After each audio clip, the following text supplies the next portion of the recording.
नमस्कार, वंदे मातरम। आज अपन कक्षा 10 में पाठ 2 वन एवं वन्य जीव संसाधन के बारे में समझेंगे।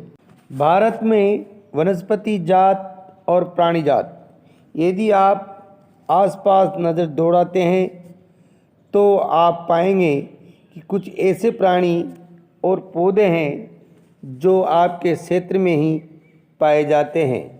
वास्तव में भारत जैव विविधता के संदर्भ में विश्व के सबसे समृद्ध देशों में से एक है।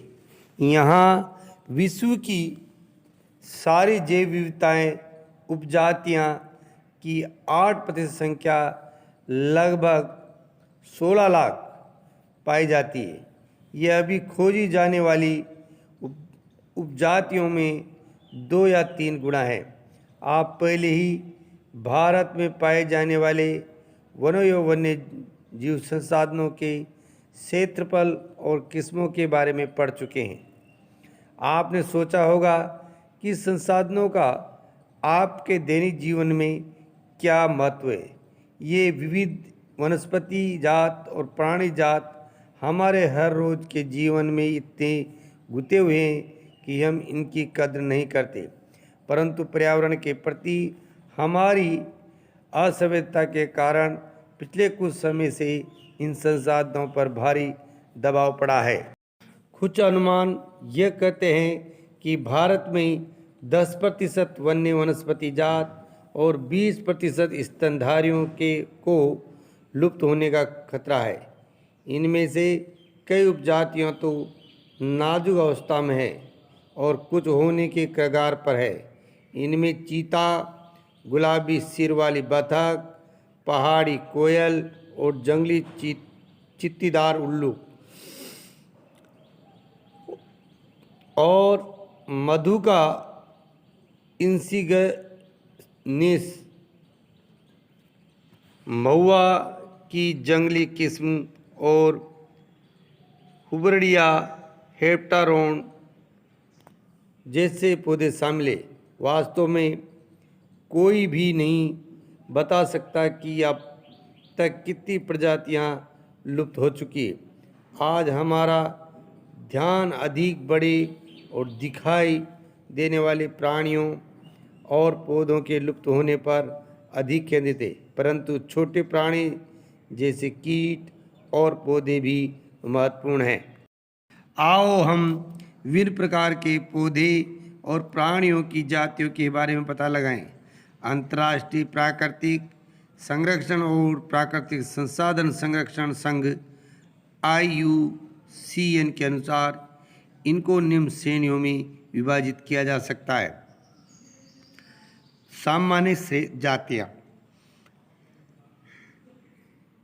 ये वे जातियाँ हैं जिनकी संख्या जीवित रहने के लिए सामान्य मानी जाती है, जैसे पशु, साल, चीड़ और कृंतक, रोडेंटस इत्यादि। संकटग्रस्त जातियाँ, ये वे जातियाँ हैं जिनके लुप्त होने का खतरा है, जिस विशेष परिस्थिति के कारण इनकी संख्या कम हुई है। यदि वे सारी रहती तो इन जातियों का जीवन रहना कठिन है। काला हिरण, मगरमच्छ, भारतीय जंगली गधा, गेंडा, शेर, पूंछ वाला बंदर, संगाई जो मणिपुरी हिरण के नाम से जाना जाता है, इत्यादि इस प्रकार की जातियों के उदाहरण हैं। सुभेद जातियाँ, ये वे जातियाँ हैं जिनकी संख्या घट रही है। यदि इनकी संख्या पर विपरीत प्रभाव डालने वाली परिस्थितियाँ नहीं बदली जाती और इनकी संख्या घटती रहती है तो ये संकटग्रस्त जातियों की श्रेणी में शामिल हो जाएगी। नीली भेड़, एशियाई हाथी, गंगा नदी के डॉल्फिन इत्यादि इस प्रकार की जातियों के उदाहरण हैं। दुर्लभ जातियाँ, ये जातियों की संख्या अर्थात इन जातियों की संख्या बहुत कम या सुभेद है और यदि इनको प्रभावित करने वाली विशेष परिस्थितियों नहीं परिवर्तन होती तो ये संकटग्रस्त जातियों की श्रेणी में आ सकती है। स्थानीय जातियाँ प्राकृतिक या भौगोलिक सीमाओं से अलग विशेष क्षेत्र में पाई जाने वाली जातियाँ अंडमान डील, निकोबार कबूतर, अंडमानी जंगली सुअर और अरुणाचल के मिथुन इन जातियों के है लुप्त जातियाँ। ये वे जातियाँ हैं जो इनके रहने के आवास में खोज करने पर परिस्थिति पाई गई। ये उपजातियाँ स्थानीय क्षेत्र, प्रदेश, देश, प्रायद्वीप या पूरी पृथ्वी पर ही से लुप्त हो गई। ये उपजातियाँ एशियाई चीता, गुलाबी सिर वाली बतख शामिल है। यदि आप चारों ओर नज़र दौड़ाएंगे तो आप पाएंगे कि किस प्रकार हमने प्राकृतिक संसाधनों में परिवर्तन कर दिया है। हमें लकड़ी, छाल, पत्ते, रबड़, दवाइयाँ, भोजन, ईंधन, चारा, खाद इत्यादि प्रत्यक्ष अथवा परोक्ष रूप से वनों एवं वन्य जीव से प्राप्त होता है। इसलिए हम ही है जिन्होंने वन और वन्य जीवों को नुकसान पहुंचाया है। भारत में वनों को सबसे बड़ा नुकसान उपनिवेश काल में रेल लाइन, कृषि व्यवस्था, वाणिज्यिक वानिकी और खनन क्रियाओं में वृद्धि से हुआ है। स्वतंत्रता प्राप्ति के बाद भी वन संसाधनों के सिकुड़ने से कृषि का फैलाव महत्वपूर्ण कारकों में से एक रहा है। भारत में वन संरक्षण के अनुसार 1951 और 1980 के बीच लगभग 26.2 वर्ग किलोमीटर वन क्षेत्र कृषि क्षेत्र में परिवर्तन किया गया। अधिकतर जनजातियां क्षेत्रों विशेषकर पूर्वोत्तर और मध्य भारत में स्थानांतरित खेती अथवा स्लेश और वन खेती के चलते वनों की कटाई या नियंत्रण हुआ है। बड़ी विकास परियोजना ने भी वनों को बहुत नुकसान पहुंचा है। 1952 में नदी घाटी परियोजनाओं के कारण 5000 वर्ग किलोमीटर में अधिक वन क्षेत्रों को साफ करना पड़ा। ये प्रक्रिया अभी भी जारी है और मध्य प्रदेश में 4 लाख हेक्टेयर से अधिक वन क्षेत्र नर्मदा सागर परियोजना के पूर्ण हो जाने से जलम हो जाएगा। वनों की बर्बादी में खनन ने भी महत्वपूर्ण भूमिका निभाई है।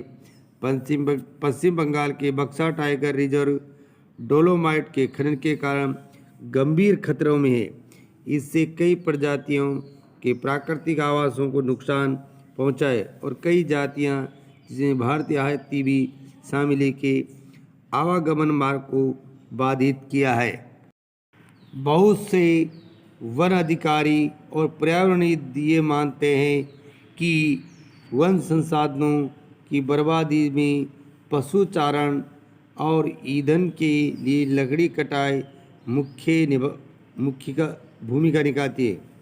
यदि भी इनमें कुछ सच्चाई हो सकती, परंतु चारे और ईंधन हेतु लकड़ी की आवश्यकता पूर्ति मुख्यतः पेड़ों की टहनियाँ काटकर की जाती है, न कि पूरे पेड़ काटकर।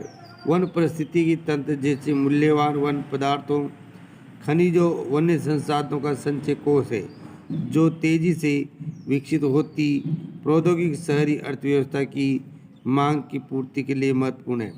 ये आरक्षित क्षेत्र अलग अलग लोगों के लिए अलग अलग मायने रखते हैं और विभिन्न वर्गों के बीच संघर्ष के लिए अनुकूल परिस्थितियां पैदा करते हैं। भारत में जैव विविधता को कम करने वाले कारकों में वन्य जीव के आवास का विनाश, जंगली जानवरों को मारने व आखेट पर्यावरण प्रदूषण, विशक्तिकरण और दालावन आदि शामिल है। पर्यावरण विनाश के अन्य मुख्य कारकों में संसाधनों का असमान बंटवारा और उनका असमान उपभोग और पर्यावरण के रखरखाव की जिम्मेदारी में असमानता शामिल है। आमतौर पर विकासशील देशों में पर्यावरण विनाश का मुख्य दोषी अत्यधिक जनसंख्या को माना जाता है। यदि भी एक अमेरिकी नागरिक का औसत संसाधन उपभोग एक सोमाली नागरिक के औसत उपभोग से 40 गुना ज़्यादा है। इसी प्रकार शायद भारत के 5% धनी लोग 25% धनी गरीब की तुलना में अपने संसाधनों का उपभोग द्वारा पर्यावरण को अधिक नुकसान पहुंचाते। तथा इन 5% लोगों की पर्यावरण रखरखाव में कोई भी जिम्मेदारी नहीं है। प्रश्न ये है कि कौन कौन क्या क्या कहाँ कहाँ से और कितना उपभोग कर रहा है। वनों और वन्य जीवन का विनाश मात्र जीवन विज्ञान का विषय नहीं है। जैव संसाधनों का विनाश प्राकृतिक विविधता के विनाश से जुड़ा हुआ है। जैव विनाश के कारण कई मूल जातियां और वनों पर आधारित समुदाय निर्दीन होते जा रहे हैं और आर्थिक रूप से हाशिया पर पहुंच गए। ये समुदाय खाने पीने औषधि संस्कृति आध्यात्म इत्यादि के लिए वनों और वन्य जीवन पर निर्भर है। गरीब वर्ग में भी महिलाएं पुरुषों की तुलना में अधिक प्रभावित है। कई समाज में खाना चारा जल और अन्य वनों और वन्य जीवों का विनाश मात्र जीव विज्ञान के विषय ही नहीं है। जैव संसाधन का विनाश सांस्कृतिक विविधता के विनाश से जुड़ा हुआ है। जैव विनाश के कारण कई मूल जातियां और वनों पर आधारित समुदाय निर्धन होते जा रहे हैं। आर्थिक रूप से हाशिया पर पहुंचाया गया है। यह समुदाय खाने पीने औषधि संस्कृति इत्यादि के लिए वनों और वन्य जीवन पर निर्भर है। गरीब वर्ग में भी महिलाएं पुरुषों की तुलना में अधिक, जैसे सूखा और बाढ़ भी गरीब तबके को अधिक सब प्रभावित करती है। इस स्थिति में गरीब पर्यावरण निम्नीकरण को सीधा परिणाम होता है। भारतीय उपमहाद्वीप में वन और वन्य जीवन मानव जीवन के लिए बहुत कल्याणकारी, अतः यह आवश्यक है वन और वन्य जीवन के संरक्षण के लिए सही नीति अपनाई जाए।